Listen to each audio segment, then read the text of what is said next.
my God, I really hate magsaing. Ano nga ba ulit gagawin dito? Dalaw. Guys, ngayon lang ulit ako magsasaing. Simula nung nag-college ako, hindi na ako nagsasaing dahil may taga-saing na ako.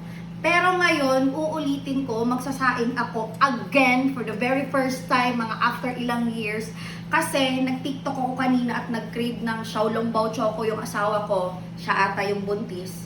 Pero unfortunately, hindi siya available. So, kinancel. And para hindi siya masad, babawasan ko ng isang problema ay gawaing bahay yung mga ginagawa niya kasi wala yung nanay ngayon. So, babawasan ko ng pagsasaing. Pero ako guys, kahit matagal na akong hindi nakapagsaing, hate ko tong may ganto. Nakakapanis to yung hindi nililinisan ng maayos, hindi inuugasan. So, kahit hindi ako laging nagsasaing, kalaban ko yung may kanin talaga. Pati sa mga plato.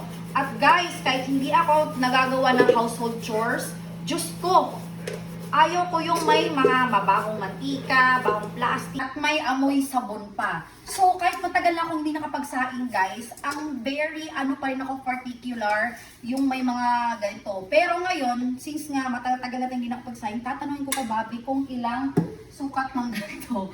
Kasi, dati nung nasa province ako, kamay lang yung pagsukat namin sa water. So, dito meron na. So, tatanong ko lang ulit sa kanya. Uhugasan ko lang muna saglit. So, ayan, wala nang kanin. Wala na ding amoy. Oh my God, I really hate magsaing. Pero, tutulungan ko si Happy. So, now, let's get, ano nga ba ulit gagawin dito? Dalawa. Hindi, paano kunin? Dalawa is good for sa amin na.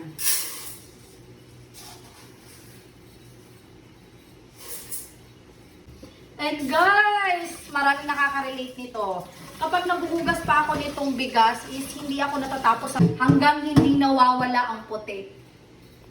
Kahit maganda na yung tubig pang inumin ng Davao, guys.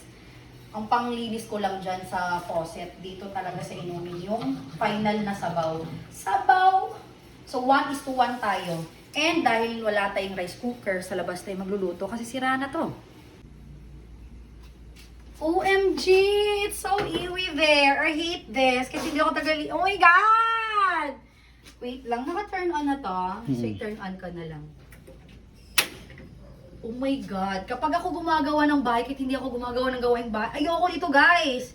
Nililinisan ko yan. Eto, hindi pwedeng walang takip. Yan, iyo, kadiri. Dapat, oh my God, nakatapon na yan. Yung use oil kadiri din. Dapat maganda yung kusina. Tsaka, kahit kahoy, dapat sana malinis. Anyways, antayin na natin maluto to.